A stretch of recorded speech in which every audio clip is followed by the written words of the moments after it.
Hello students, welcome to D Kumar classes. तो आज हम लोग शुरू करेंगे carboxylic acid and their derivative. और आज के लेक्चर में हम लोग कार्बोक्सिलिक एसिड और उसके डेरिवेटिव की प्रिपरेशन को पढ़ेंगे और नेक्स्ट लेक्चर में कार्बोक्सिलिक एसिड और उसकी डेरिवेटिव की प्रॉपर्टीज को डिस्कस करेंगे। ठीक है, तो चलिए शुरू करते हैं carboxylic acid and their derivative. तो carboxylic acid and their derivative, carboxylic acid and their derivative, carboxylic acid और उससे डिराइव्ड कंपाउंड। तो what is carboxylic acid? Carboxylic acid क्या है? तो कंपाउंड कॉन्टेनिंग, वैसे कंपाउंड जिसके अंदर मौजूद है carboxyl group, containing carboxyl group. Carboxyl group मतलब COOH ग्रुप इज कॉल्ड, कहलाता क्या है? तो इज कॉल्ड कार्बोक्सिलिक एसिड। तो वह कंपाउंड जिसमें कार्बोक्सिल ग्रुप मौजूद होती है कहलाता है कार्बोक्सिलिक एसिड। तो वह कंपाउंड जिसमें carboxylic acid group, carboxyl group मौजूद होती है, that is called carboxylic acid. तो इसकी डेरिवेटिव क्या हुई? तो कार्बोक्सिलिक एसिड में OH अगर किसी ग्रुप द्वारा सब्स्टिट्यूट किया जाता है, मतलब OH को हटाकर कोई ग्रुप आ जाए तो कहलाएगा कार्बोक्सिलिक एसिड की डेरिवेटिव। जैसे डेरिवेटिव ऑफ कार्बोक्सिलिक एसिड क्या है? Now derivative of carboxylic acid,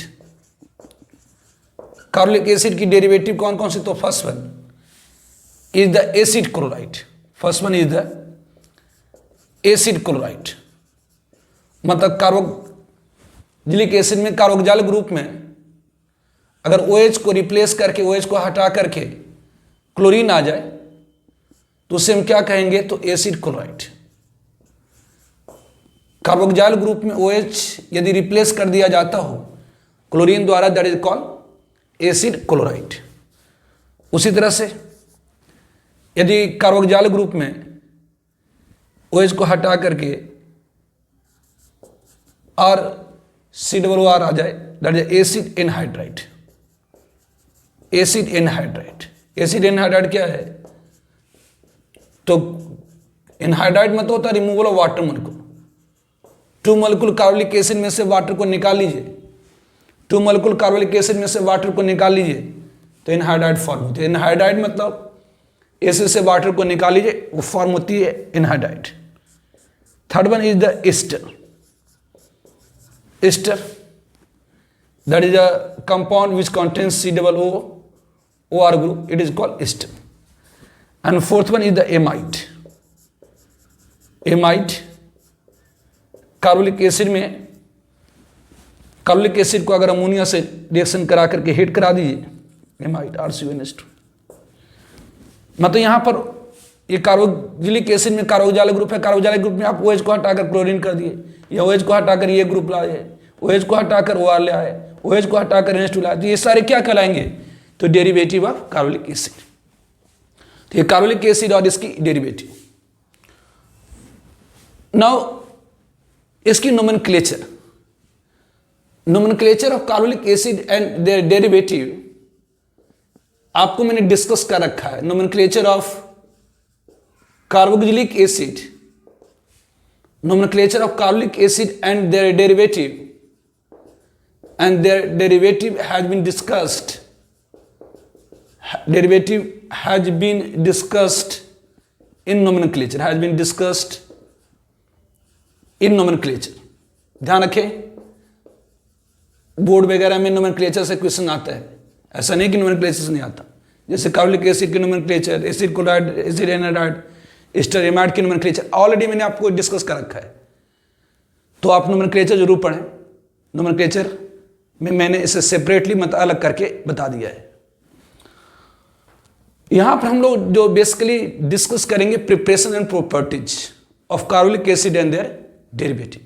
तो इसमें फर्स्ट में अपन डिस्कस करेंगे preparation of carboxylic acid, preparation of carboxylic acid, preparation of carboxylic acid.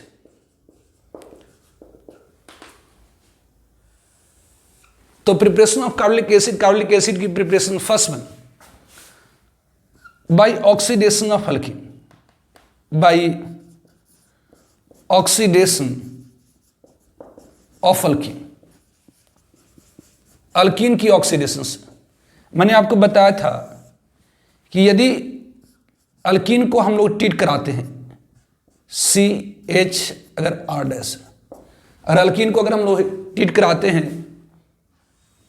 Hot alkaline केमोनोफोर के साथ, हॉट केमोनोफोर अल्कलाइन मतलब बेसिक मीडियम, यदि हम अल्कीन को हीट करते हैं, ट्रीट करते हैं हॉट अल्कलाइन केमोनोफोर के साथ फॉलोड विथ एसिडिफिकेशन, मतलब अंत में डाइल्यूट एसिड डालिए। डाइल्यूट एसिड डालने से क्या होती है, तो बेसिस न्यूट्रलाइज हो जाती है। तो क्या होता है, तो ये अल्कीन की जो कार्बन कार्बन डबल बॉन्ड है वो ब्रेकअप कर जाती है और इस कार्बन की ऑक्सीडेशन हो जाएगी किस में, तो ये इस कार्बन की ऑक्सीडेशन हो जाएगी किस में, तो कार्बोक्सिल ग्रुप में, मतलब RCOH, और इस कार्बन की भी ऑक्सीडेशन हो जाएंगी किस में, तो कार्बोक्सिल ग्रुप में। तो जब हम अल्कीन को ट्रीट कराते हैं हॉट अल्कलाइन केमोनोफोर के साथ फॉलोड एसिडिफिकेशन, तो ये क्या दे देता है, तो एसिड दे देता है। और वैसे वहां पर और भी मैंने बताया था कि अगर मान लेते कि R है, ये C यहां पर R होता, डबल बॉन्ड होता, और बेसी H ये R' होता, और इसके ऊपर अगर अपन हॉट अल्कलाइन केमोनोफोर डालते और उसके बाद इसकी एसिडिफिकेशन कराते तब क्या होता, तो 20 में से बॉन्ड को तोड़ दीजिए। यदि इस कार्बन पर हाइड्रोजन होती तो ये कार्बोक्सिलिक एसिड ग्रुप में जाता, लेकिन अगर इस कार्बन के पास हाइड्रोजन नहीं है तो ये कार्बोनाइल ग्रुप में जाएगा, मतलब RCOO ये R प्लस, और इस कार्बन पर हाइड्रोजन है तो इसकी ऑक्सीडेशन हो जाएगी किस में, तो कार्बोक्सिलिक एसिड ग्रुप में।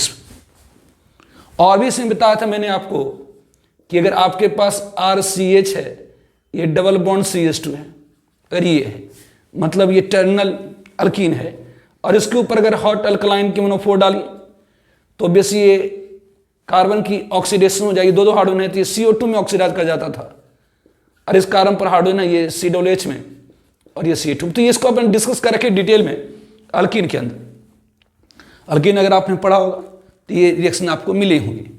तो बेसी ऑक्सीडेशन ऑफ अल्कीन, जब हम अल्कीन को हॉट अल्कलाइन केमोनोफोर के साथ हीट करते हैं तो अल्कीन की ऑक्सीडेशन हो जाती है और वो कार्बोक्सिलिक एसिड देता है। वहां पर मैंने आपको बताया था कि अगर अल्कीन को आप ट्रीट कराइए कोल्ड अल्कलाइन केमोनोफोर के साथ, that is also called Baeyer's reagent. यदि हम अल्कीन को ट्रीट कराते हैं कोल्ड अल्कलाइन केमोनोफोर के साथ तो सिन हाइड्रोक्साइलेशन हो जाती थी, मतलब 2H ग्रुप सेम साइड से जुड़ जाता था। लेकिन यदि अल्कीन को अगर हम ट्रीट कराते हैं हॉट अल्कलाइन केमोनोफोर के साथ तो क्या होती है, तो अल्कीन की ऑक्सीडेशन हो जाती है और एसिड देता है। एसिड कब मिलेगा, तो यदि अल्कीन में कार्बन के पास हाइड्रोजन होगी तो ये ऑक्सीडाइज करके एसिड में जाएगा, ऑक्सीडाइज करके एसिड में गया। लेकिन अगर इस कार्बन पर हाइड्रोजन नहीं है तो ये कार्बोनाइल ग्रुप में ऑक्सीडाइज करा है, इस कार्बन पर हाइड्रोजन है तो एसिड ग्रुप में ऑक्सीडाइज करा है। अगर एक कार्बन पर अल्कीन में कार्बन के पास दो हाइड्रोजन है तो इसकी ऑक्सीडेशन हो गई है और ये CO2 में कन्वर्ट हो गया। तो कार्बोक्सिलिक एसिड एंड डेरिवेटिव, तो वैसे कंपाउंड जिसमें कार्बोक्सिल ग्रुप होती हैं उसे हम कहते हैं carboxylic acid. Derivative of carboxylic acid that is the what, तो acid chloride, acid aldehyde, ester amide. ध्यान रखें जितने भी एसिड डेरिवेटिव है उसके अंदर एसाइल ग्रुप है। ध्यान दीजिए RCO group is called acyl group, RCO is called acyl group, RCO is called acyl group, RCO is called acyl group. तो ध्यान रखें एसिड डेरिवेटिव कॉन्टेंस व्हाट, तो acyl group. Acyl group means क्या होती है, एसाइल ग्रुप मीन्स व्हाट, तो वह compound, acyl group मतलब RC डबल बॉन्ड हो, तो एसिड डेरिवेटिव के अंदर क्या होती है, तो एसाइल ग्रुप होती है।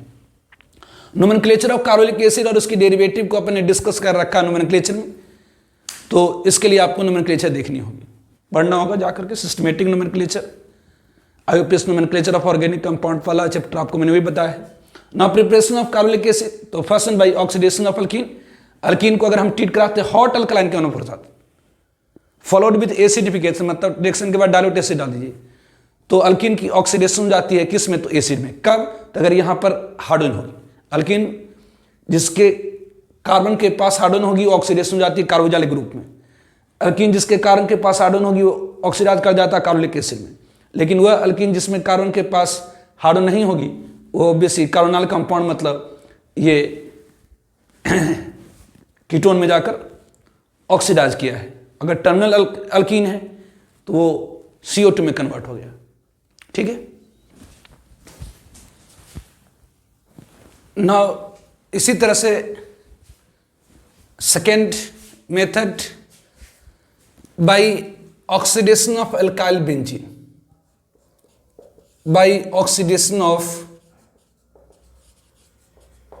Alkyl benzene, by oxidation of alkyl benzene. तो अल्काइल बेंजीन के ऑक्सीडेशन द्वारा आप कार्बोनिक एसिड को प्रिपेयर कर सकते हैं। तो आपको मैंने बताया था कि अल्काइल बेंजीन को, यदि अल्काइल बेंजीन को हम ट्रीट कराते हैं हॉट अल्कलाइन KMnO4 के साथ, तो यदि हम लोग अल्काइल बेंजीन को ट्रीट कराते हैं हॉट अल्कलाइन KMnO4 के साथ फॉलोड विथ एसिडिफिकेशन, तो अल्काइल बेंजीन में जो अल्काइल ग्रुप होती है, जो साइड चेन होती है, उसकी ऑक्सीडेशन हो जाती है कार्बोक्सिल ग्रुप में, मतलब ये क्या दे देगा, बेंजोइक एसिड। इसमें मैंने ये भी बताया था कि whatever be the length of side chain, ये मैटर नहीं करता। मतलब अगर ये आपके पास अल्काइल बेंजीन है, इसके साइड चेन में कितना भी लंबा, बेसिक अल्काइल बेंजीन में ये साइड चेन कितनी भी लंबी क्यों ना हो, अगर इसके ऊपर आप ऑब्वियसली हॉट अल्कलाइन KMnO4 डालेंगे तो ये क्या देगा, तो ये आपको बेंजोइक एसिड ही दे देगा, मतलब C6H5 COOH देगा। ये क्या, ऑब्वियसली साइड चेन में, यदि साइड चेन में अल्कीन हो या अल्काइन हो, साइड चेन में यदि अल्कीन हो और अल्काइन हो, कुछ भी हो, तो साइड चेन में अल्कीन हो या अल्काइन हो, अगर उसकी भी अगर आप उसे ट्रीट कराएं हॉट अल्कलाइन KMnO4 के साथ फॉलोड विथ एसिडिफिकेशन, तो ये क्या देता है, तो benzoic acid.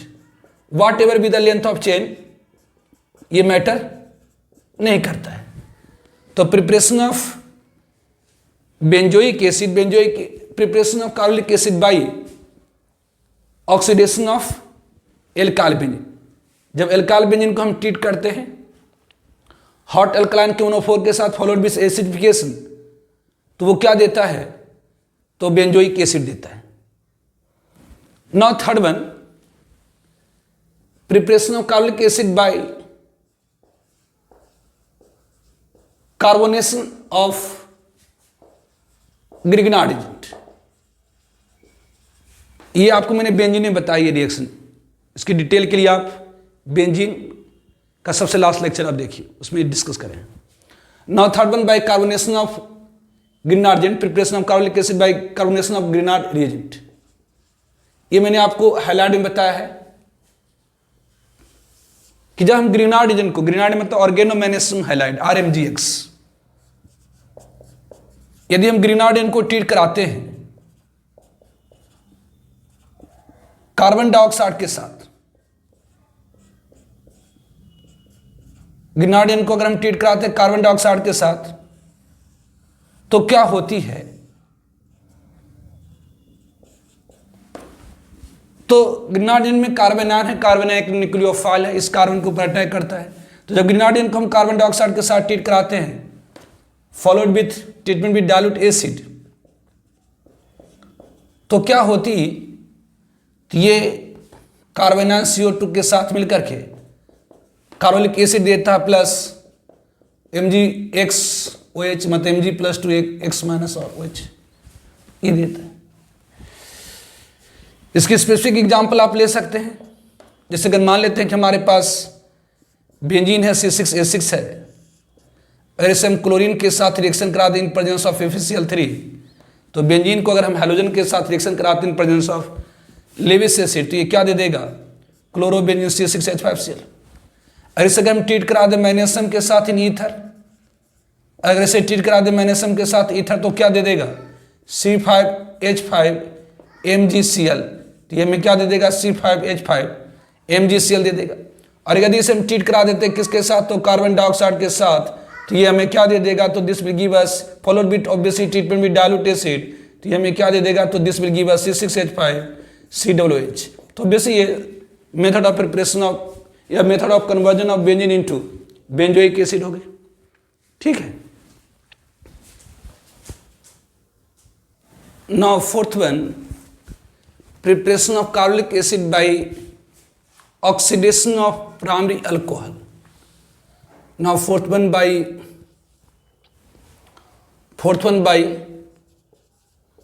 Oxidation of primary alcohol. तो ये मैंने आपको अल्कोहल में डिस्कस करा था कि oxidation product of alcohol depend on nature of alcohol and nature of oxidising agent.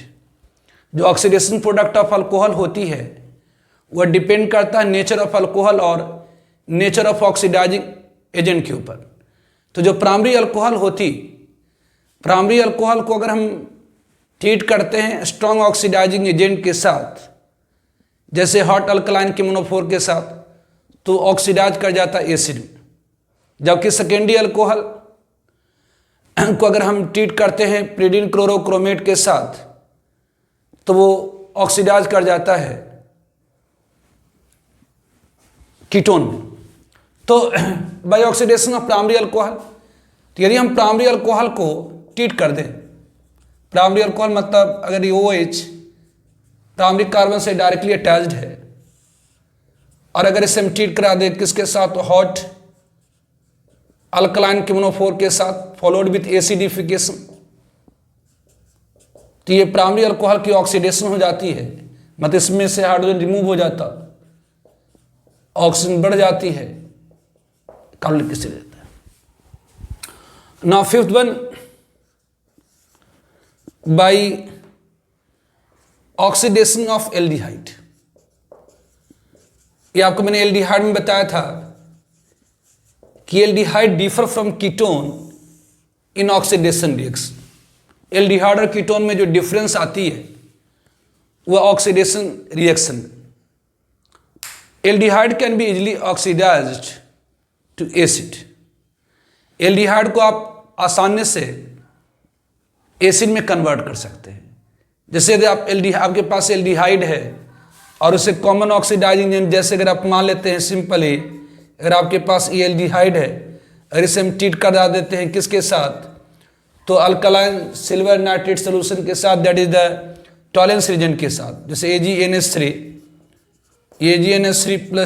OH minus freshly prepared alkaline ammonium silver nitrate solution के साथ, that is also called Tollens reagent. तो obviously यदि हम aldehyde को treat करा दें Tollens reagent के साथ, ऑब्वियसली है कि एल्डिहाइड को आप ट्रीट करा दीजिए हॉट KMnO4 के साथ, या एल्डिहाइड को आप ट्रीट करा दीजिए फेलिंग सोल्यूशन के साथ। Alkaline copper sulphate solution is called Fehling solution, alkaline ammonium silver nitrate solution is called Tollens reagent. तो एल्डिहाइड को आप आसानी से ऑक्सीडाइज कर सकते हैं एसिड में by using common oxidising agent, जैसे obviously hot KMnO4, obviously alkaline ammonium silver nitrate solution, alkaline copper sulphate solution. तो यदि हमारे पास एल्डिहाइड है, उसमें अगर हम लोग freshly prepared alkaline ammonium silver nitrate solution मतलब टॉलेंस रिएजेंट को डाल दें, ऑब्वियसली फॉलोड विथ एसिडिफिकेशन, तो क्या होगी, तो ये जो एल्डिहाइड ग्रुप है वो ऑक्सीडाइज कर जाती हैं किस में, तो कार्बोलिक एसिड ग्रुप में आपने देखा था कार्बोलिक एसिड। तो aldehyde can be easily oxidised by using common oxidising agent, जैसे टॉलेंस रिएजेंट है, फेलिंग सोल्यूशन है, हॉट KMnO4 है। इन सब से आप एल्डिहाइड को ऑक्सीडाइज कर सकते हैं acid. Now six one, preparation of acid by haloform reaction. पिछले लेक्चर में बताया था मैंने, हैलोफॉर्म रिएक्शन मतलब एल्डिहाइड कीटोन में तो एल्डिहाइड कीटोन की प्रॉपर्टी में आपको बताया था reaction at alpha carbon of aldehyde and ketone में कि जब हम कीटोमिथाइल को ट्रीट करते हैं, जब हम कीटोमिथाइल को ट्रीट करते हैं, जब हम लोग कीटोमिथाइल को ट्रीट करते हैं हैलोजन के साथ in presence of alkali NaOH और QH, तो multiple halogenism at alpha carbon take place, और ये जो मिथाइल है ये हैलो फॉर्म में कन्वर्ट हो जाती है, प्लस ये क्या दे देगा, तो सोडियम सॉल्ट ऑफ एसिड। ये सोडियम सॉल्ट, अगर आप सोडियम हाइड्रोक्साइड यूज किए तो सोडियम सॉल्ट ऑफ एसिड, अगर KOH यूज करिए तो potassium salt of acid plus NaOH। और इसको अगर आप एसिड डाल दीजिए तो सारी बेसिस न्यूट्रलाइज कर जाएंगी, मतलब डाइल्यूट HCl डाल दीजिए तो क्या होगी, तो सारी बेसिस न्यूट्रलाइज कर जाएंगी, कार्बोनिक एसिड दे देगा। और बेसिक अगर आप कीटोमिथाइल को आप ट्रीट करते हैं क्लोरीन के साथ in presence of alkali NaOH और KOH तो देगा क्लोरोफॉर्म। यदि कीटोमिथाइल को ब्रोमीन के साथ रिएक्शन कराएंगे तो ब्रोमोफॉर्म, कीटोमिथाइल को आयोडीन के साथ ट्रीट कराएंगे तो आयोडोफॉर्म। तो it is a haloform reaction. फिर मैंने आपको बताया था preparation of acid by acid catalyse hydrolysis of nitrile. तो by acid catalyse hydrolysis of nitrile, by hydrolysis of nitrile. तो यदि हम लोग नाइट्राइल में तो साइनाइड, यदि हम नाइट्राइल को मतलब RC∼N को हाइड्रोलाइसिस करें in presence of acid as a catalyst, तो इस साइनाइड की ऑक्सीडेशन हो जाती है। जो साइनाइड ग्रुप है वो ऑक्सीडाइज कर जाता है किस में, तो कार्बोलिक एसिड ग्रुप, ध्यान रखेंगे। तो यदि हम लोग साइनाइड को एसिड हाइड्रोलाइसिस करते हैं, एसिड कैटालाइज हाइड्रोलाइसिस करते हैं, तो ये कन्वर्ट हो जाता है किस में, तो कार्बोक्सिलिक एसिड। तो ये कुछ मेथड्स है फॉर प्रिपरेशन ऑफ एसिड, ठीक है। ध्यान रखें, इस मेथड से आप अल्केन को एसिड में कन्वर्ट कर सकते हैं। जैसे अगर आपके पास इथेन है, सपोज आपके पास इथेन है, और इससे आप हैलोजन के साथ, जैसे अगर आप इसको अगर क्लोरीन के साथ रिएक्शन कराएं इन प्रेजेंस ऑफ लाइट, तो ये आपको बताया था मैंने कि यदि अल्केन को ट्रीट करते हैं हैलोजन के साथ इन प्रेजेंस ऑफ लाइट, तो ये क्या दे देगा, तो ये CH3 CH2 ये Cl दे देगा। और इसे अगर हम ट्रीट करा दें NaCN और KCN के साथ, तो हैलाइड को अगर NaCN और KCN के साथ ट्रीट कराएंगे तो न्यूक्लियोफिलिक सब्स्टिट्यूशन हो जाएगी, मतलब CN माइनस क्लोरीन को हटाकर खुद आ जाएगा, मतलब ये दे देगा CH3 CH2 CN। और इसकी अगर आप प्लस ऑब्वियसली यहाँ पर NaCl हो जाएंगे। और इसकी अगर आप एसिड कैटालाइज हाइड्रोलाइसिस कर दें, और इसकी हाइड्रोलाइसिस कर दे तो क्या होगी, तो जो साइनाइड है वह कार्बोलिक एसिड ग्रुप में छेद कर जाएगी, मतलब आप अल्केन को एसिड में कन्वर्ट कर सकते हैं।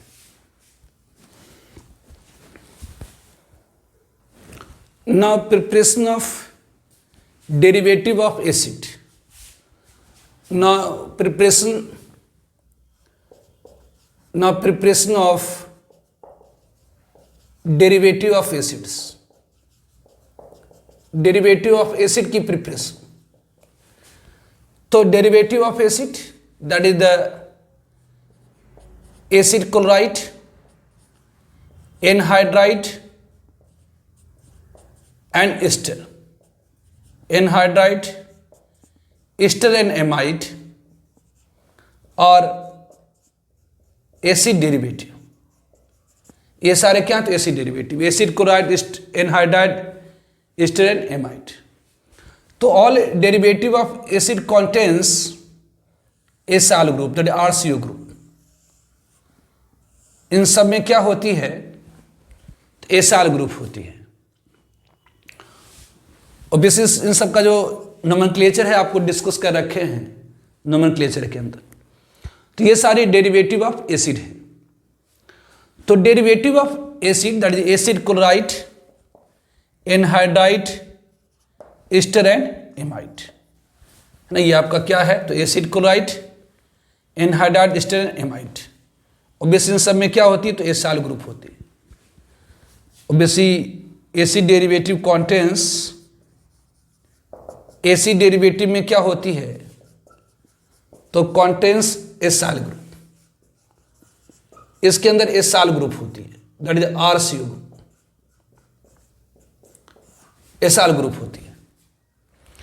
तो डेरिवेटिव ऑफ एसिड में मतलब एसिड क्लोराइड, एनहाइड्राइड, एस्टर और एमाइड में nucleophilic substitution at acyl carbon take place. मतलब इन सारे डेरिवेटिव ऑफ एसिड में इस एसाइल कार्बन पर न्यूक्लियोफिलिक सब्स्टिट्यूशन होती है। मतलब कोई न्यूक्लियोफाइल आएगा, क्लोरीन को हटाकर बैठ जाएगा, कोई न्यूक्लियोफाइल आएगा, इस ग्रुप को हटाकर बैठ जाएगा, कोई न्यूक्लियोफाइल आएगा, इसको OR को हटाकर बैठ जाएगा। तो ध्यान रखें, इन derivative of acid nucleophilic substitution at acyl carbon take place. तो इन डेरिवेटिव ऑफ एसिड, इन डेरिवेटिव ऑफ एसिड में न्यूक्लियोफिलिक सब्स्टिट्यूशन, न्यूक्लियोफिलिक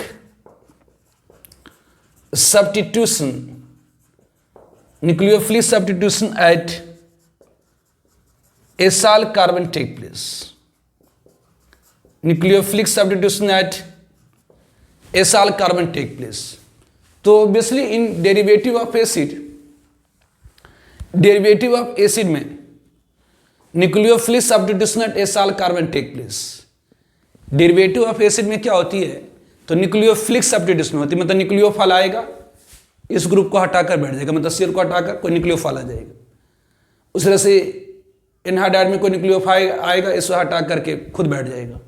तो ध्यान रखें कि डेरिवेटिव ऑफ एसिड में nucleophilic substitution at acyl carbon take place. Now reactivity order,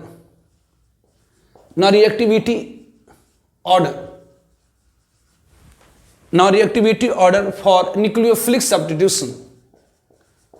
Now reactivity order for nucleophilic substitution at acyl carbon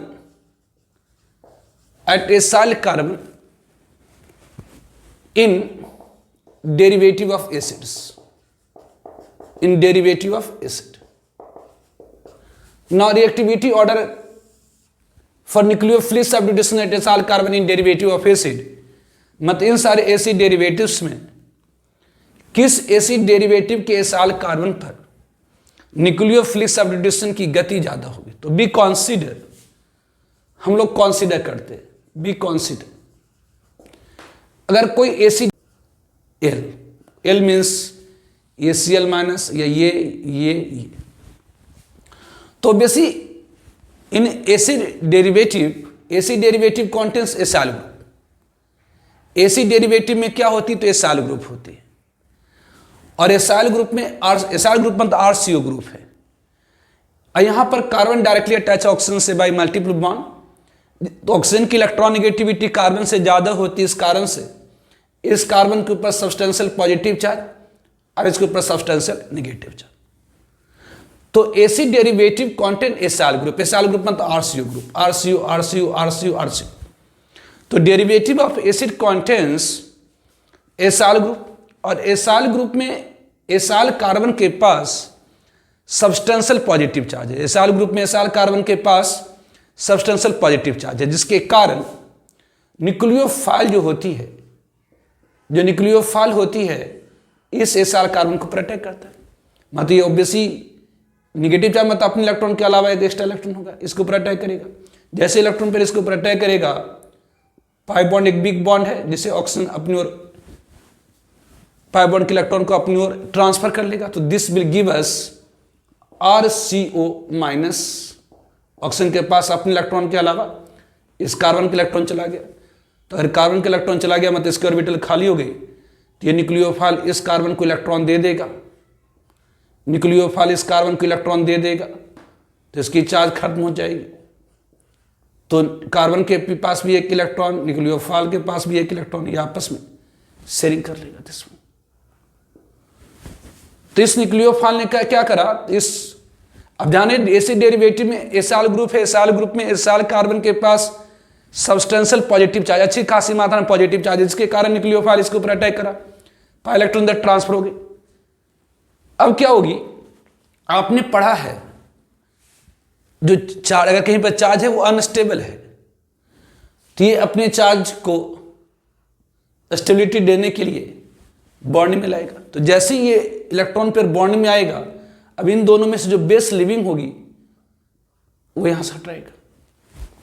तो this will give अस ये RCO NO, और यहां से L माइनस, मतलब लिविंग ग्रुप जो है, L मतलब लिविंग कह सकते हैं, लिविंग मतलब छोड़ने वाला, हट गया। तो आप कह सकते हैं कि नोट इन डेरिवेटिव ऑफ एसिड डेरिवेटिव में क्या होती, तो nucleophilic substitution at acyl carbon take place. Obviously derivative of acid that acid, chloride, anhydride, ester and amide, इन सब में क्या एसाइल ग्रुप है। एसाइल ग्रुप में एसाइल कार्बन के पास सब्सटेंशियल पॉजिटिव चार्ज है, जिसके कारण न्यूक्लियोफाइल इसके ऊपर अटैक करता है और न्यूक्लियोफिलिक सब्स्टिट्यूशन। तो ध्यान रखें, इन derivative of acid nucleophilic substitution at acyl carbon take place. मतलब यहां पर क्या हो रहा, तो इस एसाइल कार्बन के ऊपर न्यूक्लियोफाइल अटैक करा, इस एसाइल कार्बन के ऊपर, इस एसाइल कार्बन के ऊपर न्यूक्लियोफाइल अटैक करा। तो जब न्यूक्लियोफाइल अटैक करा तो करा क्या, तो ऑब्वियसली लिविंग ग्रुप को हटा दिया, मतलब इस ग्रुप को हटाकर खुद आ गया। मतलब आप कह सकते हैं एसिड डेरिवेटिव में एसाइल कार्बन के ऊपर न्यूक्लियोफाइल अटैक करा और लिविंग ग्रुप को हटाकर खुद बैठ गया। एसिड डेरिवेटिव में एसाइल कार्बन के ऊपर न्यूक्लियोफाइल अटैक करा और लिविंग ग्रुप को हटाकर खुद बैठ गया। मतलब इन derivative of acid nucleophilic substitution at acyl carbon take place. तो किस डेरिवेटिव ऑफ एसिड में न्यूक्लियोफिलिक सब्स्टिट्यूशन सबसे तेजी हुई, तो उस एसिड डेरिवेटिव में न्यूक्लियोफिलिक सब्स्टिट्यूशन की गति ज्यादा होगी जहां पर ये बढ़िया लिविंग ग्रुप होगा, मतलब ये आसानी से छोड़ के जाने वाला होगा। मतलब बेटर बिल लिविंग ग्रुप, जितनी बेटर लिविंग ग्रुप होगी, मतलब जितना आसानी से छोड़कर चला जाए, ये जो ग्रुप है जितना आसानी से एसाइल कार्बन को छोड़कर चला जाए उतनी ज्यादा न्यूक्लियोफिलिक सब्स्टिट्यूशन की गति होगी। मतलब ये आएगा, अरे अगर ये फट से हटने के लिए तैयार है तो आकर बैठ जाएगा। तो बेटर बिल लिविंग ग्रुप, जितनी बेटर होगी bill leaving group, better bill leaving group, जितनी बेटर लिविंग ग्रुप होगी, ग्रेटर बिल उतनी ज्यादा होगी। क्या, तो ग्रेटर बिल उतनी ज्यादा क्या होगी, तो ग्रेटर बिल रिएक्टिविटी, उतनी ज्यादा रिएक्टिविटी होगी किसके लिए, तो reactivity for nucleophilic substitution, reactivity nucleophilic substitution at acyl carbon, उतनी ज्यादा रिएक्टिविटी होगी nucleophilic substitution at acyl carbon. तो अभी कौन सी बेटर लिविंग ग्रुप होगी, तो जो लिविंग एबिलिटी होती है वो डिपेंड करता है स्टेबिलिटी के ऊपर। लिविंग जो एबिलिटी होती है, कौन सी ग्रुप आसानी से सबस्ट्रेट को छोड़ देगा, वो डिपेंड करता है इसके स्टेबिलिटी के ऊपर। जो ज्यादा स्टेबल होता है वो फट से छोड़ देता। तो जो लिविंग एबिलिटी होती है, living ability of group depend on, ये निर्भर करता है किसके ऊपर, तो depend on stability. Greater bill stability, जितनी ज्यादा stability, greater bill stability, greater bill stability जितनी ज्यादा स्टेबिलिटी होगी, obviously better bill living ability, उतनी बेटर लिविंग एबिलिटी होगी, बिल लिविंग एबिलिटी। मतलब आप कह सकते हैं कि जो लिविंग एबिलिटी होती है ग्रुप की, जो लिविंग एबिलिटी होती है ग्रुप की, जो लिविंग एबिलिटी होती है वह डायरेक्टली प्रोपोर्शनल होती है किसके, तो स्टेबिलिटी की। मतलब वह ग्रुप जो जितना ज्यादा स्टेबल होता है, वह ग्रुप जो जितना ज्यादा स्टेबल होता है, वह ग्रुप जो जितना ज्यादा स्टेबल होता है, वह ग्रुप जो जितना ज्यादा स्टेबल है उतना बेटर लिविंग ग्रुप होता है। तो यहां पर ध्यान दीजिए, यहां पर लिविंग ग्रुप कौन सी है, तो Cl माइनस। यहां पर लिविंग ग्रुप कौन है, तो ऑब्वियसली O माइनस COOR। यहां पर लिविंग ग्रुप कौन है, तो OR माइनस। और यहां पर लिविंग ग्रुप कौन सी, तो NH2 माइनस। तो जो स्टेबिलिटी होती है Cl- की ज्यादा होती है कि क्यों, एक्चुअली क्लोरीन की साइज बड़ी है, सबके पास एक नेगेटिव चार्ज है। क्लोरीन की साइज बड़ी है, साथ ही साथ क्लोरीन के पास वैकेंट डी ऑर्बिटल होती है। क्लोरीन के पास क्या, तो क्लोरीन क्या atomic number 17 configuration 1s2 2s2 2p6 3s2 3p3 3d में खाली है। तो क्लोरीन के पास क्या होता है, तो वैकेंट डी ऑर्बिटल होता है, जिसके कारण जो एक्स्ट्रा इलेक्ट्रॉन है, नेगेटिव चार्ज मतलब एक्स्ट्रा इलेक्ट्रॉन है, जो एक्स्ट्रा इलेक्ट्रॉन है खाली डी ऑर्बिटल में ट्रांसफर हो जाता है, स्टेबिलिटी बढ़ जाता है। तो इन सब में जिसके पास खाली डी ऑर्बिटल होता है उसकी स्टेबिलिटी ज्यादा होती है। क्यों? क्योंकि अगर एक्स्ट्रा इलेक्ट्रॉन आ गया है तो उसको एकोमोडेट करने के लिए, रखने के लिए खाली डी ऑर्बिटल है। तो इन चारों में यहां पर लिविंग ग्रुप है Cl-, यहां पर है ओब्वियसली कार्बोक्सिलेट, यहां पर एल्कोक्साइड, यहां पर है एमाइड। तो जो स्टेबिलिटी होती है, जो स्टेबिलिटी होती है किसकी, तो Cl- की ज्यादा होती है। कि क्यों Cl- की सबसे ज्यादा होगी, क्योंकि इसके पास खाली डी ऑर्बिटल होता है। अगर कोई भी एक्स्ट्रा इलेक्ट्रॉन आएगा उसको अपने खाली डी ऑर्बिटल में भेज देगा, आराम से रहेगा, तो ये स्टेबल है। उसके बाद कार्बोलेट, कार्बोलेट की स्टेबिलिटी होती है। कि कार्बोलेट की स्टेबिलिटी क्यों होती, क्योंकि ये रेजोनेंस स्टेबलाइज्ड है। देखिए यहां पर नेगेटिव चार्ज है, तो एक ऐसे सिस्टम जिसमें किसी एटम के पास नेगेटिव चार्ज हो और वो डायरेक्टली अटैच है एक ऐसे एटम जिसके पास पाई बॉन्ड है, तो ये रेजोनेंस करेगा। मतलब ये इलेक्ट्रॉन, यहाँ की इलेक्ट्रॉन पेयर इधर आएंगे, यहाँ की इलेक्ट्रॉन पेयर इधर आएंगे और ये पाई बॉन्ड की इलेक्ट्रॉन इधर जाएंगे। मतलब ये क्या करेगा, तो रेजोनेंस करेगा। तो रेजोनेंस के कारण स्टेबिलिटी आ जाती है। तो ऑब्वियसली सबसे ज्यादा स्टेबिलिटी कौन सा हो, तो Cl-, उसके बाद कौन, तो कार्बोलेट, उसके बाद कौन, एल्कोक्साइड। कि ये एल्कोक्साइड की स्टेबिलिटी क्यों ज्यादा, अब देखिए ऑक्सीजन और नाइट्रोजन में ऑक्सीजन की इलेक्ट्रॉन नेगेटिविटी ज्यादा है, ऑक्सीजन की इलेक्ट्रॉन नेगेटिविटी ज्यादा है नाइट्रोजन से, जिसके कारण more electron negative atom negative charge की मात्रा को हटाता है। More electron negativity negative charge की मात्रा को क्या करता है, तो घटाता है। तो ऑक्सीजन की इलेक्ट्रॉन नेगेटिविटी नाइट्रोजन से ज्यादा है, जिसके कारण यहां नेगेटिव चार्ज की मात्रा ज्यादा घटेगी, मतलब स्टेबिलिटी ज्यादा बढ़ेगी। वैसे आयन की स्टेबिलिटी क्या होती है, इनवर्सली प्रोपोर्शन होती है चार्ज की। जितना कम चार्ज हो आयन के ऊपर, आयन के ऊपर जितना कम चार्ज हो उतनी ज्यादा स्टेबिलिटी होगी। तो यहां पर सबसे कम चार्ज होगी। कि क्यों, क्योंकि यहां जो नेगेटिव चार्ज है उसके मतलब एक्स्ट्रा इलेक्ट्रॉन है वो खाली ऑर्बिटल में चला गया। तो वह फैक्टर जिसके कारण चार्ज घटता है वो स्टेबिलिटी बढ़ाता। तो इस कारण से जो Cl- की स्टेबिलिटी सबसे ज्यादा है। यहां पर जो नेगेटिव चार्ज था 2 पोजीशन पर बढ़ गया ड्यू टू रेजोनेंस, तो इसकी स्टेबिलिटी सबसे ज्यादा। उसके बाद ये, अब इन दोनों में ऑक्सीजन की इलेक्ट्रॉन नेगेटिविटी ज्यादा है नाइट्रोजन से, इस कारण से एल्कोक्साइड की जो स्टेबिलिटी है वो ज्यादा है NH2-। तो जो स्टेबिलिटी है Cl- की ज्यादा, कार्बोक्सिलेट से ज्यादा, एल्कोक्साइड से ज्यादा, एमाइड से।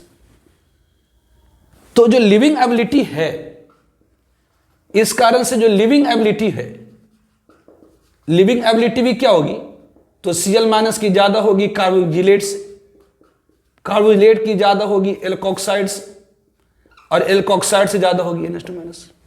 मतलब इन तीनों, इन चारों डेरिवेटिव ऑफ एसिड में, इन चारों एसिड डेरिवेटिव में सबसे आसानी से सबस्ट्रेट को छोड़ने वाला Cl- है। मतलब अगर कोई न्यूक्लियोफाइल जैसे ही आएगा ना, तो Cl- तुरंत हट के तैयार हो जाएगा, आओ बैठ जाओ, तुम ही बैठ जाओ, मैं हट जाता हूं। क्यों, क्योंकि Cl- बेस लिविंग ग्रुप है। मतलब कोई भी न्यूक्लियोफाइल, जैसे न्यूक्लियोफाइल आएगा ना, तो यहां से पट सा Cl- हट जाएगा कि आ जाओ, तुम ही बैठ जाओ, क्योंकि ये यहां से छोड़ करके जाएगा तो ये स्टेबल रहेगा।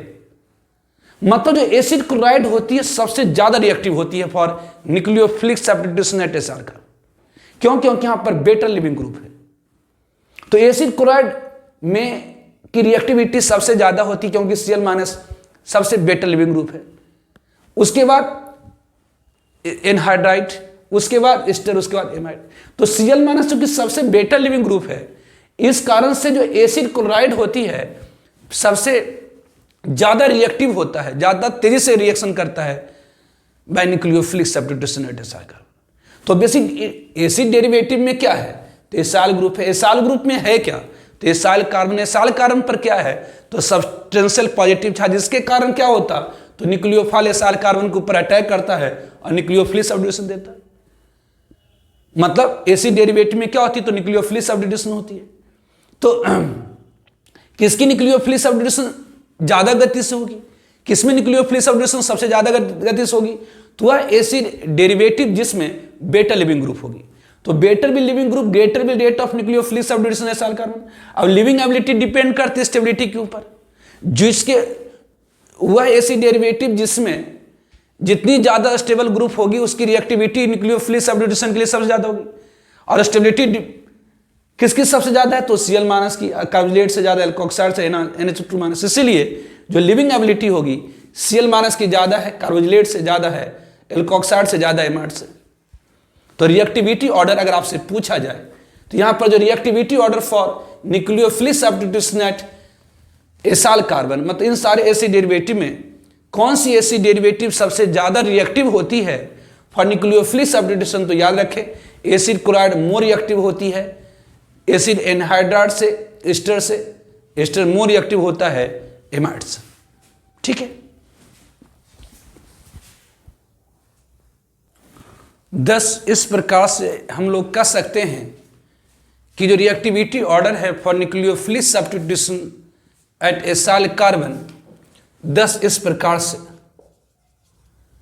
जो रिएक्टिविटी ऑर्डर होती है, reactivity order for nucleophilic substitution, reactivity order for nucleophilic substitution, reactivity order for nucleophilic substitution at acyl carbon,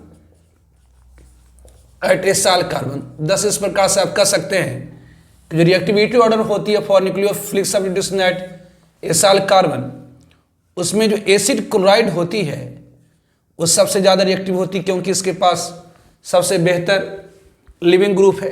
उसके बाद क्या होती है? तो एनहाइड्राइड होती है। उसके बाद क्या होती है? तो एस्टर होती है। उसके बाद क्या होती है? तो एमाइड होती है। तो ध्यान रखेंगे, तो जो reactivity order for nucleophilic substitution, reactivity order for nucleophilic substitution acyl carbon में जो एसिड क्लोराइड होती है वो सबसे ज्यादा रिएक्टिव एसिड डेरिवेटिव होती है। फिर ऑब्वियसली एनहाइड्राइड, एस्टर और एमाइड। तो reactivity order for nucleophilic substitution at acyl carbon, acid chloride more reactive होती है, एनहाइड्राइड से एनहाइड्राइड मोर रिएक्टिव होती है, एस्टर से एस्टर मोर रिएक्टिव होती है एमाइड्स। तो ध्यान रखें जो लेस रिएक्टिव एसिड डेरिवेटिव है, जैसे आपका एमाइड है, एस्टर है, एनहाइड्राइड है, ये सब लेस रिएक्टिव एसिड डेरिवेटिव। तो जो लेस रिएक्टिव एसिड डेरिवेटिव, इन सब को आप प्रिपेयर कर सकते हैं मोर रिएक्टिव से। मतलब आप एनहाइड्राइड को प्रिपेयर कर सकते हैं एसिड क्लोराइड से, एनहाइड्राइड को आप प्रिपेयर कर सकते हैं एसिड क्लोराइड से, लेकिन एनहाइड्राइड को आप नहीं प्रिपेयर कर सकते एस्टर और एमाइड से, जनरली डिफिकल्ट होता है। उसी तरह से अगर आपके पास एस्टर है तो एस्टर को आप प्रिपेयर कर सकते हैं एसिड क्लोराइड और एनहाइड्राइड से, लेकिन रिवर्स इज यूजुअली डिफिकल्ट। मतलब एमाइड से अगर एस्टर आपको बनाने के लिए कहा जाए तो इट्स वेरी डिफिकल्ट।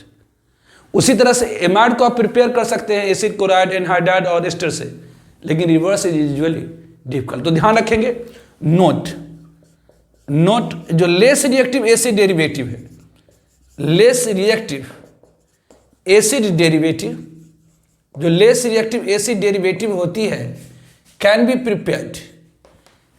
प्रिपेयर्ड, उसे आप प्रिपेयर कर सकते हैं, can be prepared from less reactive acid derivative can be prepared from more reactive acid derivative, but जो रिवर्स होती है, but reverse is usually difficult. जो रिवर्स होती है वह प्रायः कठिन होता है। फॉर एग्जाम्पल जैसे anhydride can be synthesize, can be prepared from, anhydride को आप प्रिपेयर कर सकते हैं from acid chloride, can be prepared from acid chloride, but it is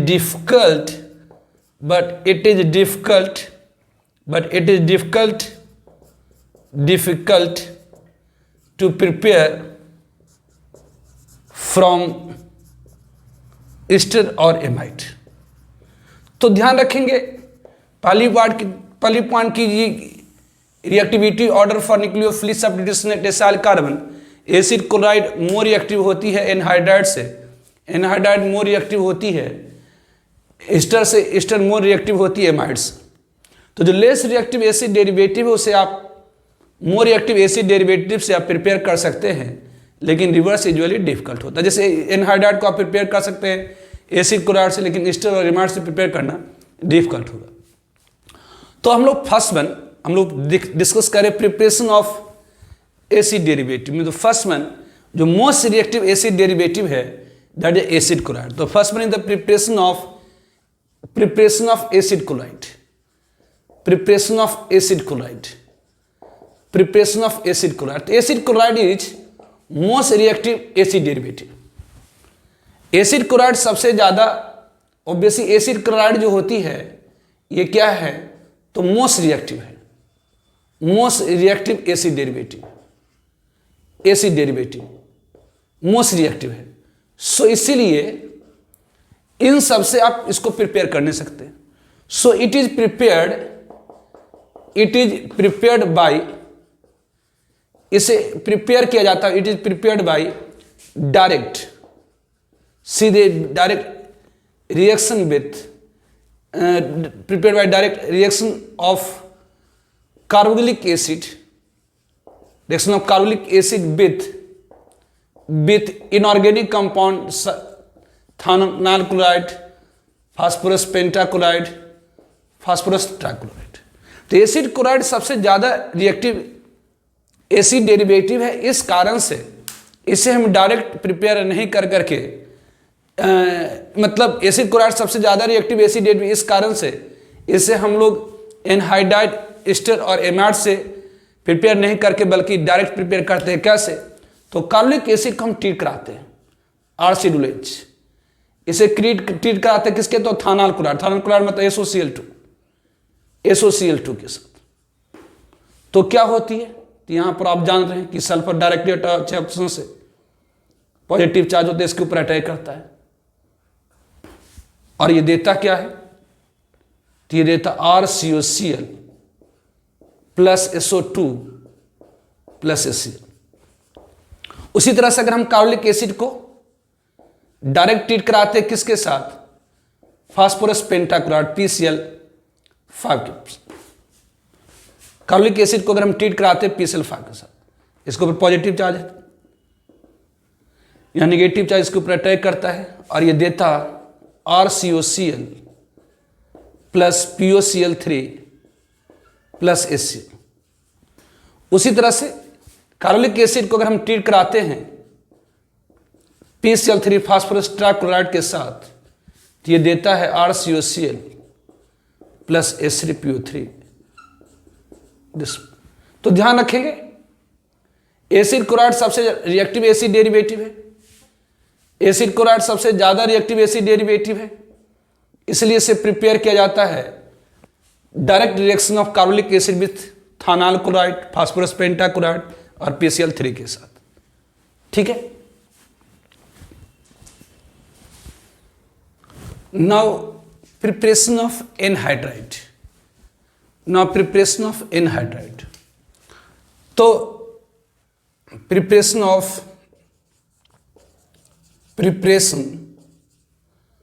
of anhydride, anhydride की प्रिपरेशन। तो एनहाइड्राइड लेस रिएक्टिव होती है एसिड क्लोराइड से, इसीलिए फर्स्ट वन एनहाइड्राइड को आप प्रिपेयर कर सकते हैं एसिड क्लोराइड से। कैसे, तो by reaction of carbonic acid with acid chloride. तो ध्यान रखें एसिड एनहाइड्राइड जो होती है वह लेस रिएक्टिव होती है एसिड क्लोराइड से, इस कारण से एसिड क्लोराइड से आप एनहाइड्राइड प्रिपेयर कर सकते हैं। कैसे, तो जब आप कार्बोनिक एसिड को ट्रीट कराएं आरसीडुलेज, अगर ये आपके पास आरसीडुलेज, इसे अगर हम ट्रीट करा देते हैं किसके साथ, एसिड क्लोराइड के साथ R डैश COCl। तो एसिड क्लोराइड में एसाइल ग्रुप है। इस ऑक्सीजन के पास जहां तक ऑक्सीजन की इलेक्ट्रॉन नेगेटिविटी ज्यादा है, इस कारण से नेगेटिव चार्ज है, तो इसके ऊपर क्या करेगा, अटैक करेगा। तो यहां से Cl माइनस क्या होगी, तो रिमूव हो जाएंगे, ये Cl माइनस निकल आएगा। तो ये क्या होगी, तो ये ऑक्सीजन, यहाँ Cl माइनस यहाँ से H प्लस निकल आता है ना, यहाँ से H प्लस यहाँ से Cl माइनस निकल आता है, ये फॉर्म कर देता R डैश CO, ये आ गया एसिड क्लोराइड से, ये आपका आ गया ये आपकी होगी ऑक्सीजन, ये हो गई CO यार प्लस ऑब्वियस एसिड। तो preparation of anhydride by reaction of carbonic acid with acid chloride, अगर आप कार्बोनिक एसिड को एसिड क्लोराइड के साथ ट्रीट कराएंगे तो फॉर्म होती है क्या, तो एसिड एनहाइड्राइड। उसी तरह से second one, by reaction of sodium salt, by reaction of sodium salt with acid chloride, with acid chloride.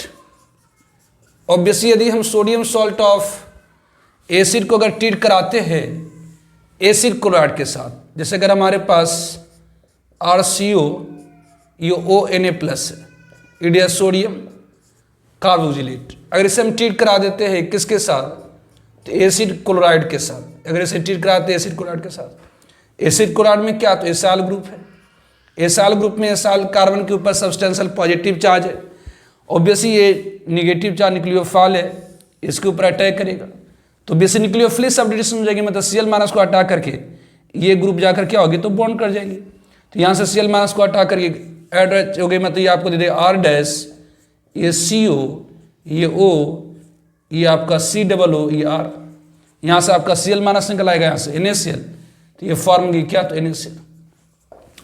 Now third one, preparation of acetic anhydride. ध्यान रखें जो एसिटिक एनहाइड्राइड होती है वो अपने आप में गुड डिहाइड्रेटिंग एजेंट होती है, इसलिए इसकी लार्ज स्केल में उत्पादन किया जाता है। तो third one, preparation of acetic anhydride, preparation of acetic anhydride, preparation of acetic anhydride. ध्यान रखेंगे जो एसिटिक एनहाइड्राइड होती है वो अपने आप में एक डिहाइड्रेटिंग एजेंट है, मतलब वाटर मोलिक्यूल एब्जॉर्ब करने की प्रवृत्ति रखता है।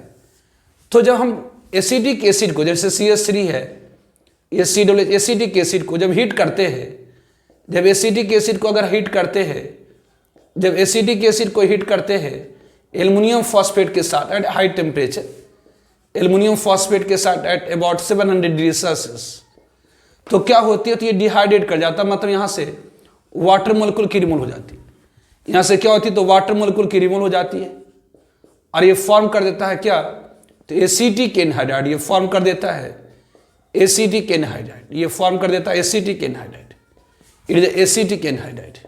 ध्यान रखिए एसिटिक एनहाइड्राइड जो होती है वो अपने आप में एक डिहाइड्रेटिंग एजेंट होता है, तो इसके लिए लार्ज स्केल में मतलब बहुत ज़्यादा मात्रा में उत्पादित किया जाता है एसिटिक एनहाइड्राइड। तो एसिटिक एसिड को जब एल्युमिनियम फॉस्फेट के साथ हीट करते हैं हाई टेम्परेचर, तो वाटर मोलिक्यूल की रिमूव हो जाती है और फॉर्म करता है acetic anhydride. Now preparation of cyclic anhydride, तो preparation of cyclic anhydride, preparation of cyclic anhydride, preparation of cyclic anhydride. तो बाई हीटिंग अप्रोप्रिएट डाइकार्बोक्सिलेट हम लोग क्या कर सकते हैं, तो 5 या 6 मेंबर साइक्लिक एनहाइड्राइड को प्रिपेयर कर सकते हैं। तो बाई हीटिंग अप्रोप्रिएट मतलब उचित, बाई हीटिंग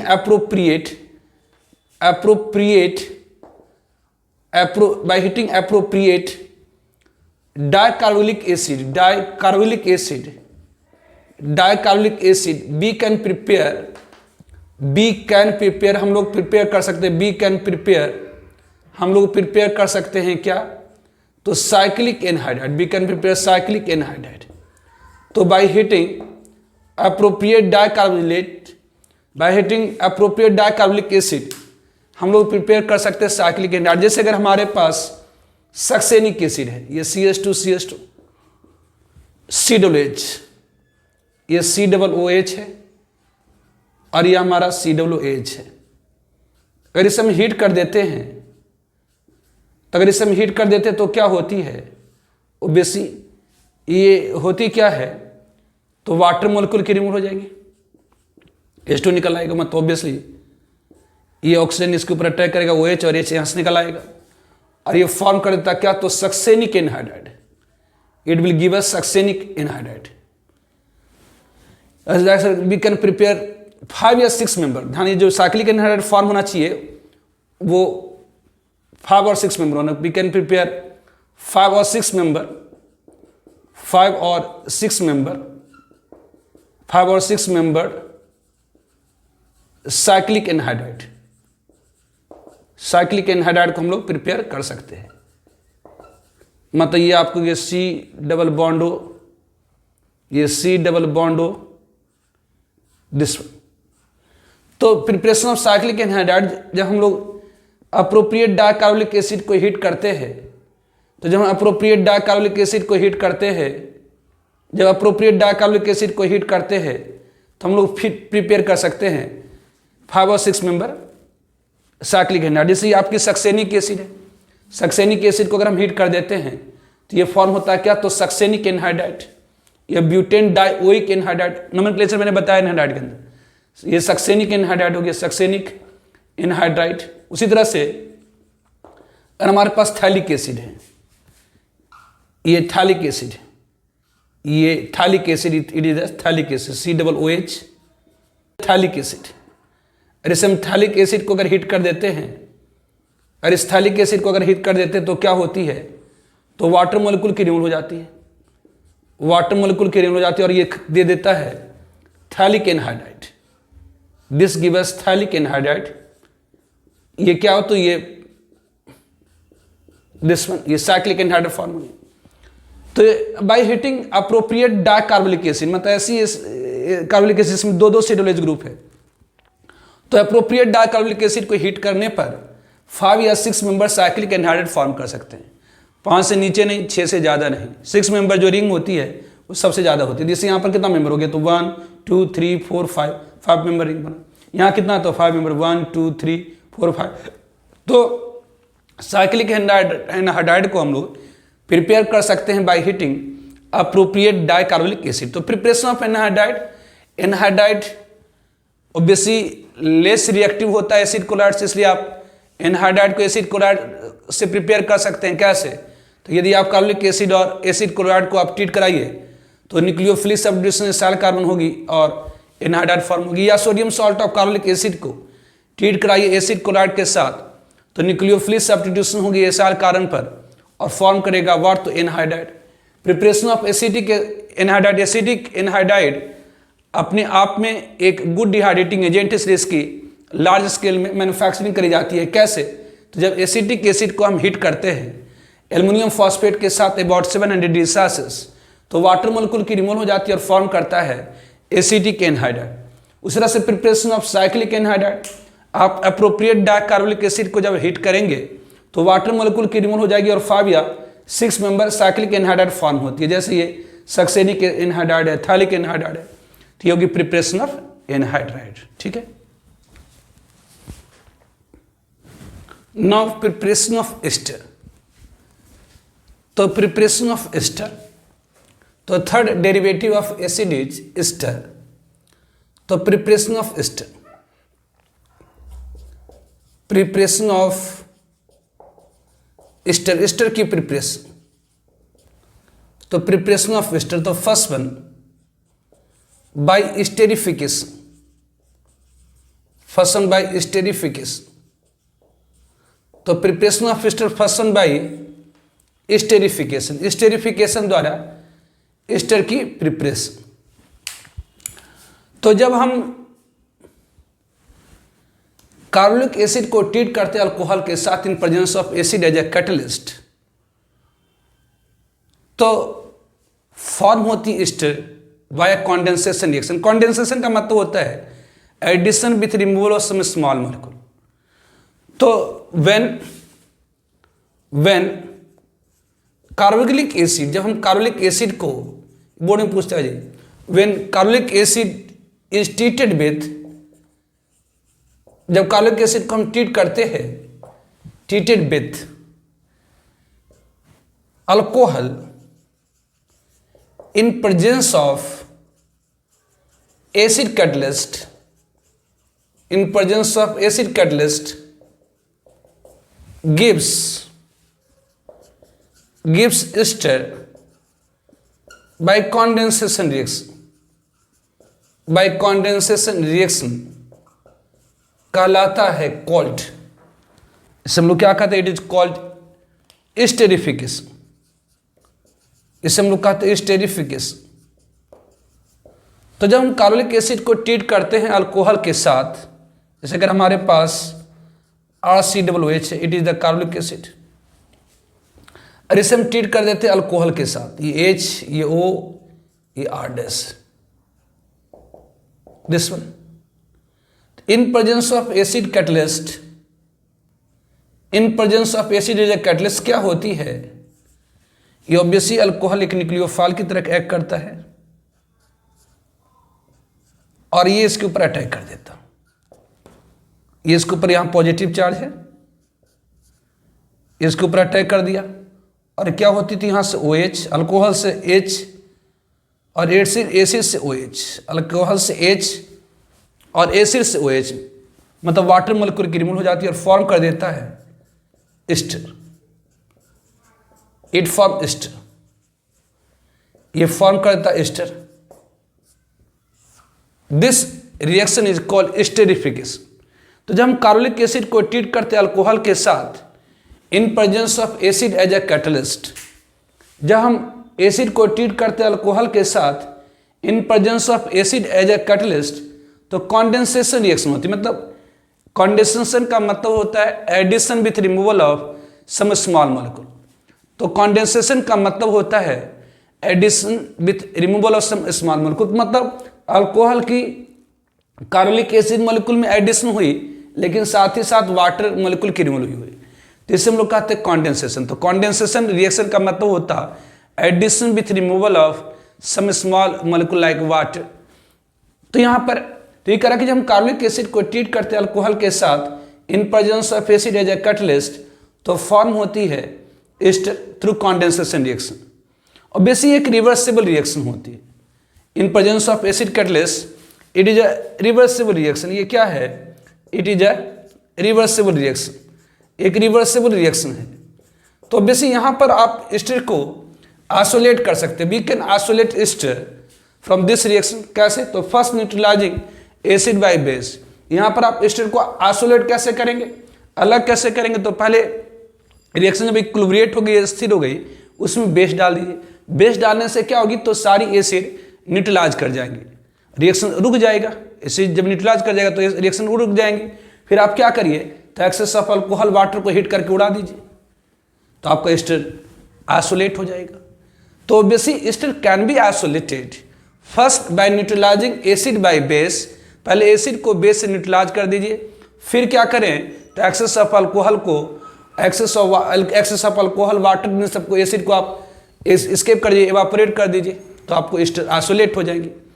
तो ये preparation of ester by esterification. इसके स्पेसिफिक एग्जाम्पल अगर हम लोग देखें, जैसे हमारे पास है suppose benzoic acid C6H5 COOH है, ये इज बेंजोइक एसिड, और इसे अगर हम लोग ट्रीट कराए मिथाइल अल्कोहल मतलब CH3OH, मान लेते ऑक्सीजन यहाँ पर O18 है, अगर ये O18 है तो क्या करेंगे, तो यहाँ पर ऑब्वियसली इस कार्बन के पास सब्सटेंशियल पॉजिटिव या निगेटिव, इसके ऊपर अटैक करेंगे, तो ये क्या होगी, तो यहाँ से OH, यहाँ से OH और यहाँ से क्या होगी H, मतलब वाटर मॉलिक्यूल की रिमूव हो जाएगी। यहाँ पर क्या होगी, तो वाटर मॉलिक्यूल की रिमूव हो जाएगी, यहाँ पर क्या होगी, वाटर मॉलिक्यूल की रिमूव हो जाएगी, और ये क्या दे देगा, तो दिस गिव अस C6H5, ये दिस गिव अस C6H5, ये C डबल बॉन्ड O, ये क्या, तो O, ये CH3, यहाँ पर O कौन सी है, O18 है। मतलब आपको एस्टेरिफिकेशन में ध्यान रखना है कि अल्कोहल को जब हम एसिड को जब हम अल्कोहल के साथ रिएक्शन कराते हैं तो ऑब्वियसली OH कार्बोनिलिक एसिड से निकलती हैं। OH ध्यान रखना, इसमें नोटिसेबल क्या है, तो अल्कोहल OH जो होता है वो कार्बोनिलिक एसिड से निकलता है। जब एस्टेरिफिकेशन होती है तो OH कार्बोनिलिक एसिड से निकलता है और हाइड्रोजन अल्कोहल से निकलता है। OH कार्बोनिलिक एसिड से निकलता है और हाइड्रोजन अल्कोहल से निकलता है। ये फॉर्म करा क्या, एस्टर। उस तरह से अगर आप, बड़ा पॉपुलर एग्जाम्पल है, जब एसिटिक एसिड को हम ट्रीट कराते हैं इथाइल अल्कोहल के साथ, तो क्या होगी, तो बेसी ये इसके ऊपर अटैक करेगा, तो यहाँ से OH निकल आएंगे, यहाँ से H, मतलब कार्बोनिक एसिड से OH और अल्कोहल से H, मतलब वाटर मोलिक्यूल की रिमूव हो जाएंगी। Obviously in presence of acid is a catalyst obviously, तो ये क्या दे देगा, इथाइल एसीटेट, मतलब CH3COO, ये OC2H5, it is ethyl acetate. तो होगी क्या, स्टेरिफिकेशन। तो preparation of ester, first by esterification. जब कार्बोनिक एसिड को ट्रीट करते हैं अल्कोहल के साथ in presence of acid as a catalyst, तो फॉर्म करता एस्टर बाय कंडेंसेशन रिएक्शन, कहलाता है स्टेरिफिकेशन। ये एक रिवर्सिबल रिएक्शन है। आप इसमें से एस्टर को आइसोलेट कर सकते हैं, first neutralising acid by base, then evaporating excess of alcohol and acid, तो आपको एस्टर मिल जाएंगे। Now second one, preparation of ester by treatment of alcohol with acid chloride. Ester है, इसमें एक अल्कोहलिक पार्ट होती है, it is called part of alcohol, इसे हम कहते हैं पार्ट ऑफ अल्कोहल, और इसे हम लोग कहते हैं पार्ट ऑफ एसिड। अब एसिड से आ जाए या एसिड क्लोराइड से आ जाए या एसिड एनहाइड्राइड से आ जाए। तो second one, preparation of ester obviously from acid chloride. तो ध्यान दीजिए, एस्टर में दो पार्ट है, एक एसिड वाला पार्ट है जो एसिड से आया है, ये वाला पार्ट ऑब्वियसली एसिड से आया हुआ है, और ये पार्ट किसका, तो अल्कोहल से है। तो ऑब्वियसली अगर आप जानते हैं एस्टर लेस रिएक्टिव होता है किससे, तो एसिड क्लोराइड और एनहाइड्राइड से। जो एस्टर होता है वो लेस रिएक्टिव होता है किससे, तो एसिड क्लोराइड और एनहाइड्राइड से। मतलब एस्टर को आप प्रिपेयर कर सकते हैं, एसिड क्लोराइड और एनहाइड्राइड से। तो ऑब्वियसली एस्टर को प्रिपेयर करना है तो एक एसिड वाला पार्ट लेना होगा और दूसरा अल्कोहल वाला पार्ट लेना होगा।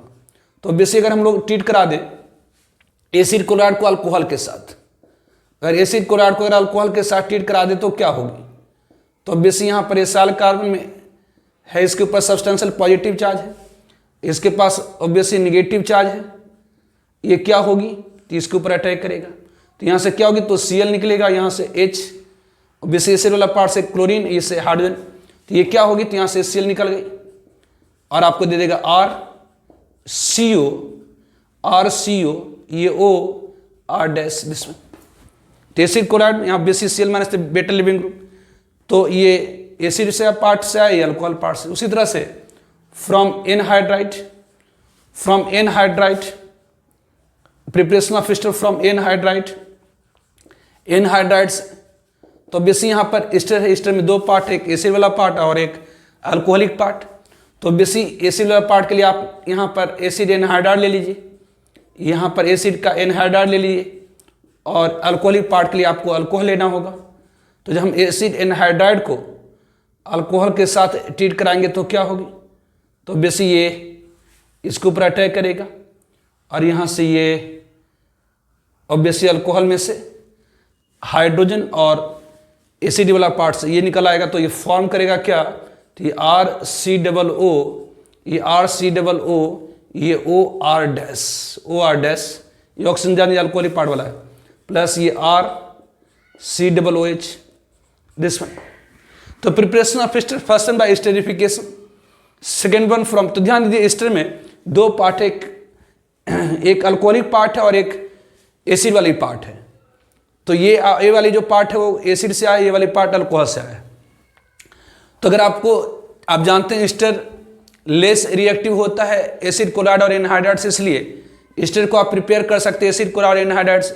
तो बेसिक अगर एसिड क्लोराइड को अगर आप ट्रीट करिए अल्कोहल के साथ तो ये एस्टर फॉर्म हो जाएगी, या एनहाइड्राइड को आप अल्कोहल के साथ ट्रीट करें तो ये, अगर आप एसिड यहाँ पर एमाइड ले लीजिएगा और अल्कोहल लेंगे तो अब आप एस्टर प्रिपेयर नहीं कर पाएंगे। क्यों, क्योंकि एमाइड जो होती है वो लेस रिएक्टिव होती है एस्टर से, इसलिए एमाइड से आप एस्टर नहीं बना सकते। ठीक है, नाउ इंट्रामोलिकुलर स्टेरिफिकेशन या फॉर्मेशन ऑफ साइक्लिक एस्टर भी कर सकते हैं। तो इंट्रामोलिकुलर, इंट्रा मतलब होता है विद इन मॉलिक्यूल, इंट्रामोलिकुलर मतलब with in molecule. Intramolecular esterification और इसे कह सकते हैं फॉर्मेशन ऑफ साइक्लिक एसिड, तो इंट्रामोलिकुलर एस्टरिफिकेशन और फॉर्मेशन ऑफ साइक्लिक एसिड। तो कार्बोलिक एसिड, वैसे carbolic acid having hydroxyl group, hydroxyl group मतलब OH ग्रुप एट गामा और delta carbon undergoes for intramolecular, intra मतलब विद इन मॉलिक्यूल, इंट्रामोलिकुलर मतलब with in molecule, intramolecular esterification, intramolecular esterification and give cyclic acid, also known as lactones, करें कि जो carbolic acid है, वैसे carbolic acid जिसमें gamma और डेल्टा कार्बन पर कार्बोक्सिल ग्रुप है, जैसे अगर हमारे पास ये है R, ये CH2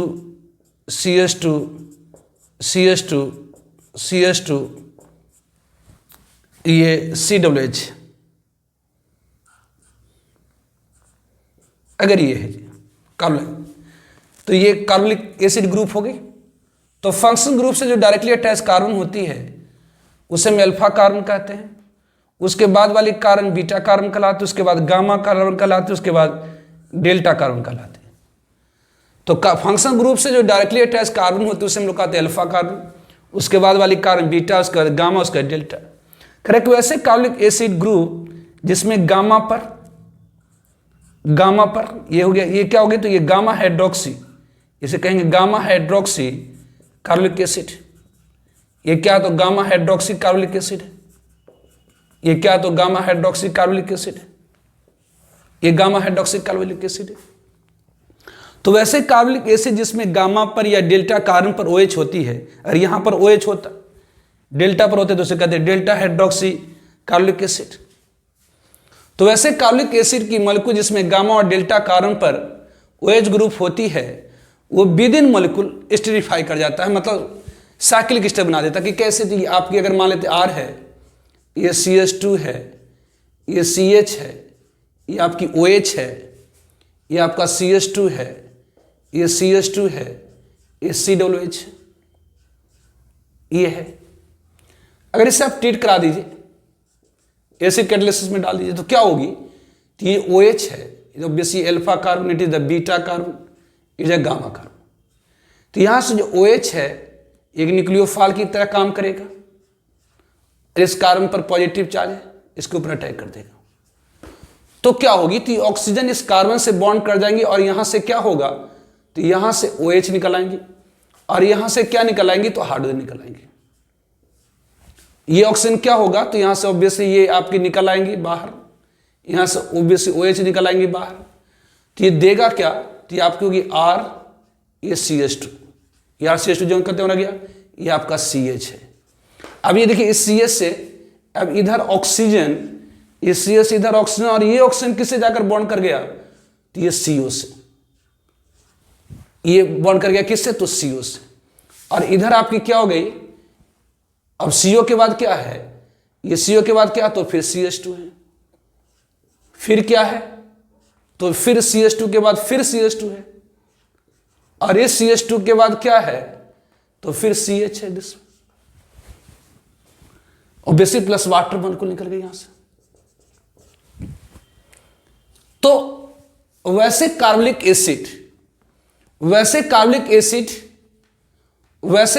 एसिड जिसमें गामा या डेल्टा कार्बन पर OH ग्रुप होता है, वो विद इन मॉलिक्यूल एस्टरीफिकेशन, मतलब ऑब्वियसली अपने ही मॉलिक्यूल का हाइड्रोक्सी ग्रुप, एक ही मॉलिक्यूल की हाइड्रोक्सी ग्रुप अपने ही मॉलिक्यूल के कार्बोलिक एसिड ग्रुप के ऊपर अटैक कर दिया है। और यहाँ से OH, यहाँ से H, ऑब्वियसली एसिड से OH और अल्कोहल से H निकल गया और ये फॉर्म कर दिया क्या, तो साइक्लिक एस्टर। इसे हम लोग कहते हैं गामा लैक्टोन्स। इसे क्या कहते थे, तो गामा लैक्टोन्स। इसे क्या कहते थे, gamma lactones. It is gamma lactones. उसी तरह से अगर मान लेते हैं कि अगर ये होती R है, ये CH है, ये OH है, ये आपकी CH2 है, ये आपकी CH2 है, ये आपकी CH2 है, ये COH है, अगर यही होती तो फंक्शनल ग्रुप से जो डायरेक्टली अटैच कार्बन होती है अल्फा कार्बन, उसके बाद बीटा, उसके बाद गामा, उसके बाद डेल्टा। तो ये क्या है, तो डेल्टा हाइड्रोक्सी कार्बोनिक एसिड है। और बेसिक हाइड्रोक्सी मतलब ऑक्सीजन के पास नेगेटिव चार्ज लोन पेयर है। कार्बोक्सिल ग्रुप में ये COH मतलब यहाँ पर पॉजिटिव चार्ज है। तो ये क्या करेगा, तो इसके ऊपर अटैक करेगा इन प्रेजेंस ऑफ एसिड कैटलिस्ट। तो क्या होगी, तो ये ऑक्सीजन इस CO ग्रुप से अटैच होंगी और यहां से क्या होगी, तो हाइड्रोजन निकल आएंगी और यहां से क्या निकल आएंगी, तो OH निकल आएंगी। यहां से हाइड्रोजन निकले, यहां से OH, तो फॉर्म क्या करेगा, प्रोडक्ट। तो ये R है, ये R है आपका क्या, तो CH है। अब ये CH से एक साइड में क्या है, ये ऑक्सीजन है और ये ऑक्सीजन किसे जाकर बॉन्ड कर रहा है, तो ये ऑक्सीजन CO से बॉन्ड कर रहा है। ये ऑक्सीजन CO से बॉन्ड कर रहा है और ये CO किससे बॉन्ड कर रहा, तो CH2 से बॉन्ड कर रहा है। अब ये CH2 किससे बॉन्ड कर रहा है, फिर CH2 से बॉन्ड कर रहा है।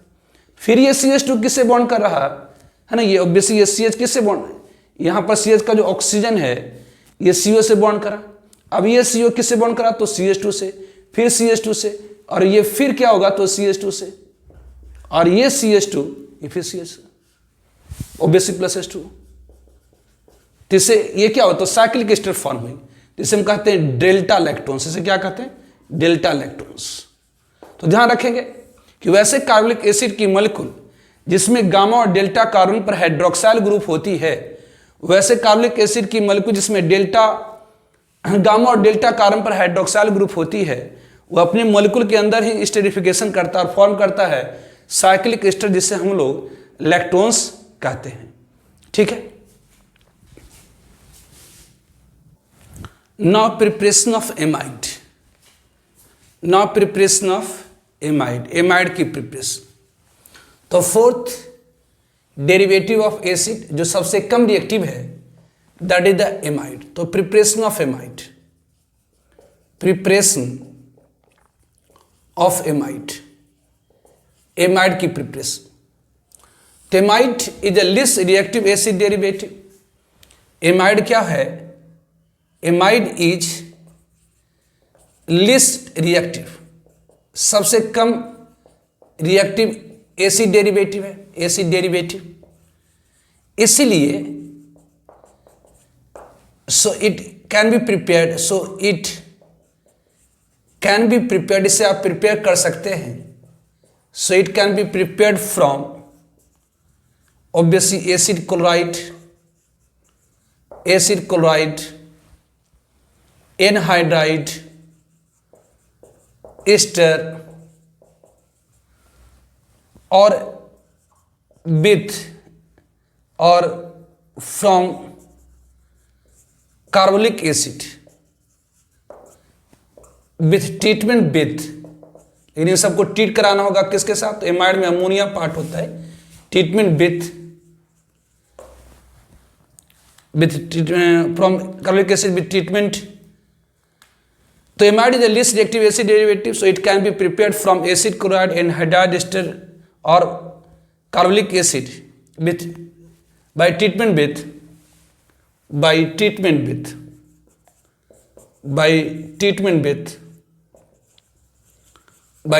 with ammonia or amine, ammonia or amine।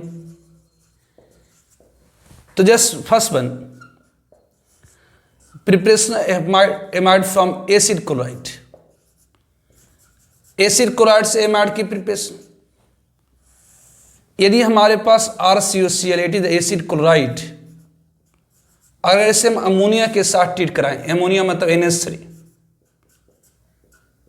तो नाइट्रोजन की इलेक्ट्रॉन नेगेटिविटी हाइड्रोजन से ज्यादा, इसलिए लोन पेयर और नेगेटिव चार्ज है, और ये आपकी एसाइल ग्रुप है, दिस वन। तो क्या होंगी, तो ये इलेक्ट्रॉन पेयर इसके ऊपर अटैक करेगा और यहाँ से क्या होगी, तो Cl माइनस डिपार्ट कर जाएगा। तो ये नाइट्रोजन इसके ऊपर अटैक करेगा, ये लिविंग ग्रुप है, Cl माइनस से निकल जाएगी, तो यहाँ से Cl माइनस निकलती है और यहाँ से H निकलता है। यहाँ से Cl माइनस निकलती है और यहाँ से क्या निकलता, H निकलता है और ये दे देगा, थोड़ा कॉम्प्लिकेटेड टाइप का हो गया, तो बेसिक यहाँ से क्या होंगे, Cl माइनस निकलेंगे, ये नाइट्रोजन इसके ऊपर अटैक करेगा ऑब्वियसली, न्यूक्लियोफिलिक सब्स्टिट्यूशन, ये न्यूक्लियोफाइल हुआ, इस एसाइल कार्बन के ऊपर अटैक करेगा, तो लिविंग ग्रुप यहाँ क्या, तो Cl माइनस, यहाँ से Cl माइनस निकल जाता है, यहाँ से H प्लस निकल जाता, मतलब यहाँ से Cl माइनस और H प्लस निकल गया, मतलब HCl निकल गया, तो ये आपको दे दिया RCO, ये NH2 दिया प्लस HCl दे दिया। अब चूंकि यहाँ पर अमोनिया आपने यूज किया है, तो अमोनिया चूंकि इसके अंदर मौजूद है एक्सेस में, तो अमोनिया और HCl आपस में मिलकर के क्या दे देगा, NH4Cl दे देगा, NH3 और HCl एसिड और बेस रिएक्शन करके NH4Cl दे देगा। तो अगर आपने एसिड क्लोराइड को अमोनिया के साथ ट्रीट कराया तो इसे हम कहते हैं प्राइमरी एमाइड, इसे क्या कहते हैं, प्राइमरी एमाइड, ये प्राइमरी एमाइड फॉर्म हो जाती है। लेकिन यदि इसी एसिड क्लोराइड को यदि हम लोग ट्रीट कराएं, यदि एसिड क्लोराइड को अगर हम ट्रीट कराएं एमीन के साथ, जैसे R-NH2 के साथ, it is a primary amine, तो क्या होगी, तो एसाइल, एसिड क्लोराइड में एसाइल ग्रुप है, एसाइल ग्रुप में एसाइल कार्बन के ऊपर सब्सटेंशियल पॉजिटिव चार्ज है, नाइट्रोजन के पास लोन पेयर और थोड़े से निगेटिव चार्ज, क्योंकि नाइट्रोजन की इलेक्ट्रॉनिगेटिविटी हाइड्रोजन से ज़्यादा है, तो इसके ऊपर अटैक कर देगा। तो ये क्या, तो लिविंग ग्रुप है। तो एसिड डेरिवेटिव में क्या होती है, तो nucleophilic substitution acyl carbon take place, मतलब यहाँ से Cl क्या होंगी, तो निकल आएंगी। जैसे ही न्यूक्लियोफाइल इसके ऊपर अटैक करेगा, जैसे न्यूक्लियोफाइल इसके ऊपर अटैक करेगा, Cl माइनस यहाँ से निकल आएंगी, यहाँ से H प्लस निकल जाएंगे, यहाँ से Cl माइनस निकल जाएगा, यहाँ से H प्लस निकल जाएगा, तो ये फॉर्म कर देगा RCO। ये RCO ये आपका नाइट्रोजन से अटैच हो गया, इस पर एक कार्बन रह जाएंगी R- प्लस यहाँ से H प्लस निकल गया, यहाँ से Cl, तो HCl और R-NH2, HCl और R-NH2 ये आपस में मिल करके क्या दे देगा, तो इसकी सॉल्ट दे देगा, मतलब ये हो जाएगा क्या, ये हो जाएगा R-NH3Cl, दिस वन, ये फॉर्म हो जाएंगे। ठीक है, उसी तरह से तो preparation of amide from acid chloride, acid chloride को अगर आप अमोनिया से रिएक्शन कराए तो एमाइड, या प्राइमरी एमीन के साथ रिएक्शन करें तभी एमाइड, लेकिन ये आपकी सेकेंडरी एमाइड होगी, क्यों, तो इस एमाइड में नाइट्रोजन से 2 कार्बन ग्रुप अटैच्ड है। तो अगर आप एसिड क्लोराइड को अगर आपने प्राइमरी एमीन के साथ, एसिड क्लोराइड को अगर अमोनिया के साथ रिएक्शन कराए तो प्राइमरी एमाइड, अगर आपने प्राइमरी एमीन के साथ रिएक्शन कराया तो ये क्या हुआ, तो ये सेकेंडरी एमाइड, ये क्या फॉर्म है, सेकेंडरी एमाइड। और अगर आप सेकेंडरी एमीन के साथ ट्रीट कराएंगे, अगर सेकेंडरी एमीन के साथ ट्रीट कराएंगे तो टर्सरी एमाइड, अगर टर्सरी एमीन के साथ रिएक्शन कराएंगे तो सिंपल उसका सॉल्ट बन जाता है। Now preparation of amide from anhydride, आप जानते हैं एमाइड सबसे कम रिएक्टिव है, इसलिए आप एमाइड को एसिड क्लोराइड से बना सकते हैं और एसिड एनहाइड्राइड से बना सकते हैं। तो जब हम एसिड एनहाइड्राइड को, यदि हम एसिड एनहाइड्राइड को ट्रीट कराएं किसके साथ, तो अमोनिया के साथ या एमीन के साथ, तो अगर एसिड एनहाइड्राइड को ट्रीट कराएं अमोनिया के साथ तो क्या होगी, तो अमोनिया में नाइट्रोजन के पास lone pair electron, obviously derivative of acid में एसाइल ग्रुप है, एसाइल ग्रुप में एसाइल कार्बन के ऊपर सब्सटेंशियल पॉजिटिव चार्ज इसके ऊपर अटैक करेगा, तो क्या होगी, तो न्यूक्लियोफिलिक सब्स्टिट्यूशन होती है, मतलब ये ग्रुप यहां से हटेंगे, मतलब ये इससे निकल आएगा, आसिडोलो माइनस इससे निकल पाएगा और H प्लस इससे निकल आएगा, मतलब ये आपको दे देगा क्या, तो RCONH2